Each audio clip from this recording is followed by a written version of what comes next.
જય સ્વામિનારાયણ. બ્રહ્મ સ્વરૂપ પ્રમુખ સ્વામી મહારાજ જીવન ચરિત્ર ભાગ 12. આજનું વાંચન. અમેરિકાના અક્ષરધામનો ઐતિહાસિક આરંભ. તારીખ 31/8ના સુપ્રભાતે સ્વામી શ્રી મંદિરના ઘુમટ તળે પ્રાતઃ પૂજા કરવા બિરાજ્યા ત્યારે અહીં પ્રત્યેક સ્તંભના કણ કણમાં ફાગણ ફૂટી નીકળેલો. વિવિધ રંગ અને આકારના કોમળ પત્ર પુષ્પોની કલાત્મક સજાવટે રંગ મંડપને લતા મંડપમાં ફેરવી નાખેલો. આ સુશોભનને ધન્ય કરતા સ્વામી શ્રી તેઓના જીવનમાં પ્રથમવાર જ મંદિરની ઘુમ્મટ ઘટા નીચે પૂજા કરવા બેઠા. તેથી દર્શનાર્થીઓ તો આ અભૂતપૂર્વ લાભ હોંશભેર લૂંટવા લાગ્યા. તેની સમાંતર વેદિયા વિપ્રોએ શિલાન્યાસ વિધિનો પણ શ્રી ગણેશ કરી દેતા મંદિર મંત્રગાનથી ગુંજવા લાગ્યું. તેની વચ્ચે 7:45 વાગ્યે સ્વામીશ્રીની પ્રાતઃ પૂજા પૂર્ણ થતાં પૂજાની પાટ પર જ મુખ્ય શિલા સ્થાપવામાં આવી. તેની સમીપમાં ઠાકોરજી પણ પધરાવાયા. તેઓની સન્નિધિમાં સ્વામીશ્રીએ મુખ્ય શિલા સહિત મુખ્ય કુંભ અને અન્ય 6 નિધિ કુંભોને ચંદન અક્ષતથી પૂજ્યા.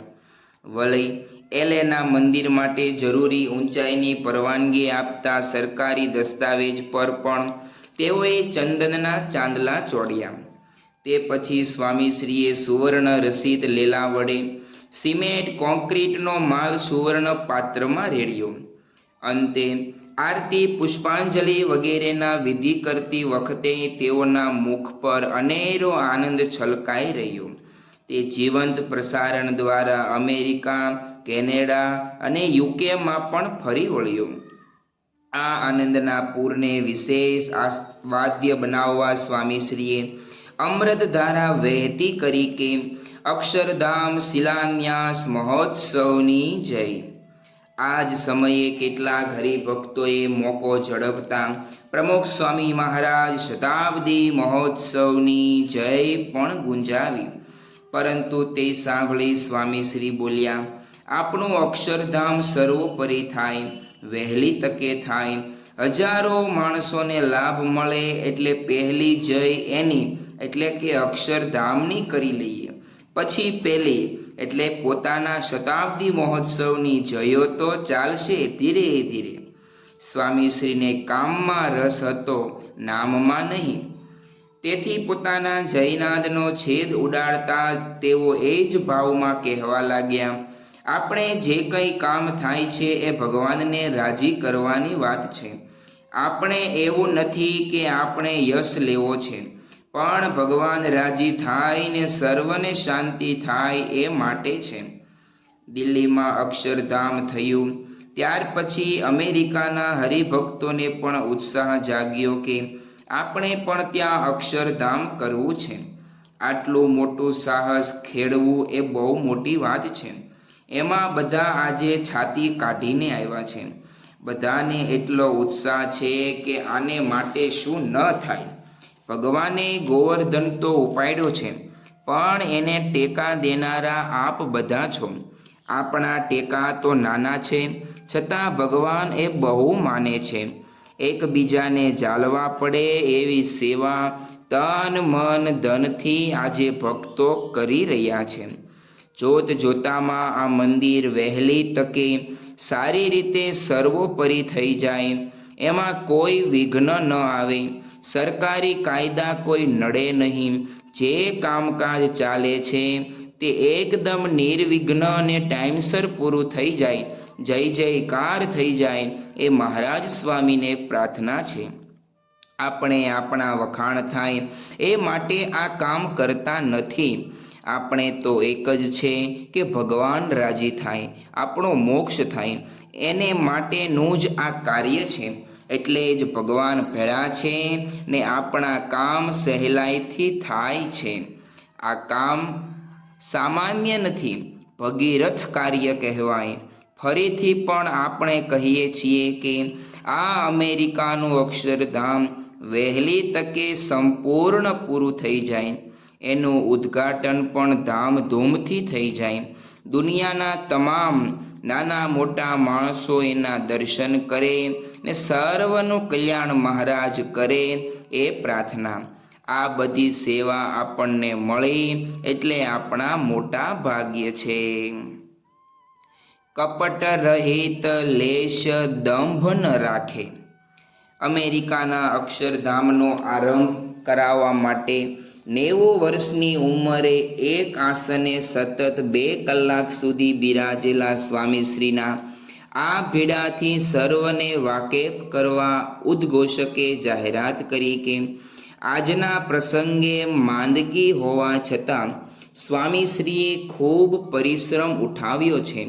સવારે જાગ્યા ત્યારથી અત્યાર સુધી પાણીનું ટીપું પણ પીધા વિના તેઓ બિરાજમાન થયા છે. આ સાંભળી સ્વામીશ્રી બોલ્યા, દવા લેતી વખતે પાણી તો પીધું જ છે ને. આ સાહજિક ખુલાસો તેઓનું નિર્દંભ વ્યક્તિત્વ પ્રગટ કરી ગયો. તે સાથે સ્વામીશ્રી શિલાન્યાસનો વિધિ સંપન્ન કરી ઉતારે પધાર્યા ત્યારે અહીં સ્થાનિક વ્યવસ્થાપકને જોઈ તેઓએ પૂર્વાપર સંદર્ભની વાત કરી કે જુઓ, આપણે વિધિમાં વહેલા આવ્યા તો કેટલું સરસ થયું. મોડું કર્યા કરીએ તો એમાં હરિભક્તને શું સમાસ થાય? આટલું તો વિચારો, આપણું ક્યારે નાનું થાય છે? થતાં થતાં મોટું જ થઈ જાય અને એમનેમ પતાવી દઈએ તો હરિભક્તોને સંતોષ શું થાય? અમે આવીએ અને 15 મિનિટમાં વિધિ કરી નાખો, એમાં કોઈને સંતોષ ન થાય. મને મોડો બોલાવે અને પછી વિધિમાં કાપ મૂકે એ બધી મને ખબર પડે જ છે ને. આપણે બેઠા ત્યાં ઘુમ્મટમાં પૂજા થઈ તો જે હરિભક્તો દાખલો કરીને અમેરિકાથી આવ્યા એ બધાને કેવો આનંદ થયો, કેવો સંતોષ થયો. આ બધું આપના વિચારથી જ થયું. માફ કરજો, અમે અમારું ડાપણ કર્યું. એ તો ચાલ્યા કરે, પણ વિધિ કેટલો સરસ થયો, બધા કેટલા રાજી થયા, કેટલો સમાસ થયો, સ્વામીશ્રીએ જણાવ્યું. તેઓના મનમાં હરિભક્તો રાજી થયાનો આનંદ જાણે સમાતો જ નહોતો. પોતાના દૈનિક ક્રમને ઉલટ સુલટ કરવાથી પડેલી અગવડો વેઠાનું કષ્ટ તો સ્વામીશ્રીના હોઠે ક્યારેય ફૂટતું જ નહીં. ભક્ત વત્સલ કૃપાસાગર. તારીખ 1/9ની સવારે ભોજન બાદ સ્વામીશ્રીએ યોજેલી એક મિટિંગમાં અક્ષરધામની કાર્યવાહી સંબંધી મુદ્દો નીકળતા સંતોએ કહ્યું, બાપા, આપ દરેક કાર્યની સફળતાના પાયામાં યોગી બાપાના સંકલ્પને જ ગણાવતા આવ્યા છો, પણ અમેરિકાનું અક્ષરધામ તો આપનો સ્વતંત્ર સંકલ્પ કહેવાય. આ અક્ષરધામ યોગીજી મહારાજનો સંકલ્પ ન કહેવાય. કેમ ન કહેવાય? તમે યોગી બાપાને સંકલ્પ કરતા જોયા છે? મેં જોયા છે. યોગી બાપા રોજ સંકલ્પ કરતા, ધૂન કરતા કે સાધુ વધો, મંદિરો વધો. આટલું કહી તેની જ વિશદ છણાવટ કરતા સ્વામીશ્રીએ ઉમેર્યું, મંદિરો વધો એટલે એમાં બધા મંદિર આવી ગયા. દેશમાં જે નવા મંદિરો થાય, વિલાયતમાં જે નવા મંદિરો થાય અને છેક ચંદ્ર ઉપર પણ નવા મંદિરો થાય, એ બધા જ યોગી બાપાના સંકલ્પે જ કહેવાય. મંદિરો વધો એમાં આજના અને ભવિષ્યના બધા જ મંદિરો આવી ગયા. સ્વામીશ્રીની ગુરુ ભક્તિનો આ નૂતન આવિષ્કાર સૌને આશ્ચર્ય પમાડી ગયો. એ જ રીતે તારીખ 3/9ના રોજ તેઓની કરુણાએ પણ સૌને અચંબામાં મૂકી દીધા. આજની સવારે તેઓ જાગ્યા ત્યારે તેઓની જમણી આંખના ખૂણે લોહી જામી જવાથી ક્લોટ થઈ ગયેલું. તેથી તે આંખમાં ખૂબ લાલાશ જણાતી હતી અને ખૂંચતું પણ હતું. છતાં તેઓ રાબેતા મુજબ મંદિરમાં દર્શન કરવા તો પધાર્યા જ. તે પછી તેઓએ પૂજા પણ કરી અને સૌનું અનુમાન હતું કે સ્વામીશ્રી ભોજન બાદ આરામ કરશે, કારણ કે પત્ર વાંચન કે અન્ય કોઈ કામ થઈ શકે એવા સંજોગો જ નહોતા. પરંતુ સ્વામીશ્રીએ વિકલ્પ શોધી કાઢ્યો. તેઓ સૂતા સૂતા પત્રો સાંભળતા ગયા અને ભક્તોના કષ્ટો નિવારતા રહ્યા. જોકે સાંજે તો વિકટતા વણસી. આ સમયે સ્વામીશ્રીની આંખમાં દુખાવો વધતા તેઓ પત્ર શ્રવણ કરતી વખતે પણ વારે વારે આંખો મીચી દેતા. તે જોઈ દ્રવી ઉઠતા પત્ર પરિચારક વાંચવું અટકાવી દે, પરંતુ તે વખતે સ્વામીશ્રી તરત જ આંખો ખોલી કહે, પૂછો શું વાત છે? અલબત્ત પત્ર પરિચારકને આ પરિસ્થિતિ જીરવવી અસહ્ય થઈ પડી. તેથી તેઓ થોડી વારમાં જ પત્રો બધા વંચાઈ ગયાનું મીસ લઈ ઓરડાની બહાર નીકળી ગયા. સ્વામીશ્રીની કરુણાનો ધોધ એવો પ્રચંડ રહેતો કે તેને ઝીલવો સાચે જ અઘરો થઈ પડે. દર્શન પહેલા પછી બીજું બધું. આ અરસામાં સ્વામીશ્રીને વળગેલી આંખની તકલીફમાં રાહત રહે તે હેતુસર તેઓ મંદિરમાં દર્શને પધારે ત્યારે તેઓને ગોગલ્સ પહેરાવવામાં આવતા. પરંતુ તારીખ 5/9ની સવારે સ્વામીશ્રી તે પહેરવાનો ઇનકાર કરવા લાગ્યા. તે વખતે સંતોએ સમજાવ્યું કે આપ આ નહીં પહેરો તો આંખને હાલાકી પહોંચશે. વળી આપની લાલ ઘૂમ આંખો જોઈ સૌને પણ ચિંતા થશે. પણ ગોગલ્સ પહેરવાથી મને ઠાકોરજીના દર્શન વ્યવસ્થિત થતા નથી. દર્શન પહેલાં પછી બીજું બધું. સ્વામીશ્રીએ પોતાનું કષ્ટ દર્શાવ્યું. તેઓને આંખ કરતાંય દર્શન વિશેષ વહાલા હતા. આ ભક્તિભાવ સાથે સ્વામીશ્રી આજની સાંજે પલંગ પર પોઢ્યા.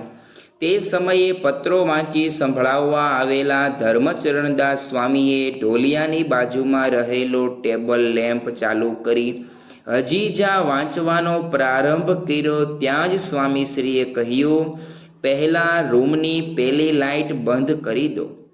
આ રીતે ઓરડાની બત્તી બુઝાવ્યા બાદ જ તેઓ ટેબલ લેમ્પને અજવાળે પત્ર શ્રવણમાં પ્રવૃત્ત થયા. તેઓની કરકસરના કુળ અને કક્ષા કંઈક આગવા જ હતા.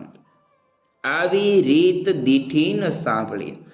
તારીખ 6/9ની સાંજે સ્વામીશ્રીને ફોન જોડનારા નૈરોબીના અગ્રણી હરિભક્ત શ્રી હરીશભાઈ કાનાબાર થોડા સમય પૂર્વે જ મૃત્યુનો મહોત્સવ ઉજવી ચૂકેલા. હા, તેઓનો એકનો એક દીકરો જય સત્સંગની સેવામાં ઓતપ્રોત હતો, પરંતુ તે એક માર્ગ અકસ્માતમાં અક્ષરવાસી થઈ જતા આપત્તિનો આભ ફાટ્યા જેવી પરિસ્થિતિ નિર્માણ પામેલી. જોકે તેથી લેશ વ્યથિત થયા વિના આ હરિભક્ત અને તેઓના ધર્મપત્નીએ બેન્ડ વાજા ગગડાવીને પોતાના વહાલ સોયાનો અંતિમ વિધિ કરેલો. એમાં એક કારણ એ કે આ પોતાનો આ પનોતો પુત્ર નૈરોબીના યુવક મંડળમાં બેન્ડ વાદન કરતો.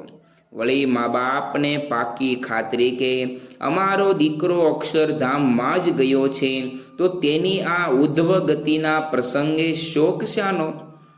આ સમજણ સાથે તેઓએ અંતિમ વિધિના અવસરે પેંડા સાકર વહેંચી સૌના મોં મીઠા કરાવેલા. તેથી તેના સાક્ષી બનેલા સૌ આવી રીત્ય દીઠી ન સાંભળી તેવી આજ જોઈ અમે મળીનો અનુભવ કરી રહેલા. આજે સ્વામીશ્રીએ પણ આ હરિભક્તને આશીર્વાદ આપતા કહ્યું, તમને ધન્ય છે. પૂર્વના ભક્તોની વાત આપણે સાંભળીએ છીએ, પણ એવા ભક્તો આજેય છે તે તમે પુરવાર કરી બતાવ્યું. દીકરો મહારાજના ખોળામાં અક્ષરધામમાં બેસી ગયો છે. તમે પણ જીવમાં સત્સંગ દ્રઢાવ્યો છે તો ખૂબ સુખ શાંતિ થશે, સેવા થશે. તમારો પ્રસંગ તો સુવર્ણ અક્ષરે લખાય એવો છે. સ્વામીશ્રીના સંગે સત્સંગીઓમાં કેવી ઉચ્ચ સમજણ સિંચાઈ છે તેનો આ દાખલો જોઈ સૌ ધન્ય ધન્ય પોકારી ગયા. શ્રી સ્વામિનારાયણ ભગવાનની જય. આગળનું વાંચન આવતીકાલે કરીશું. ત્યાં સુધી સર્વે હરિભક્તોને ભાવથી જય સ્વામિનારાયણ.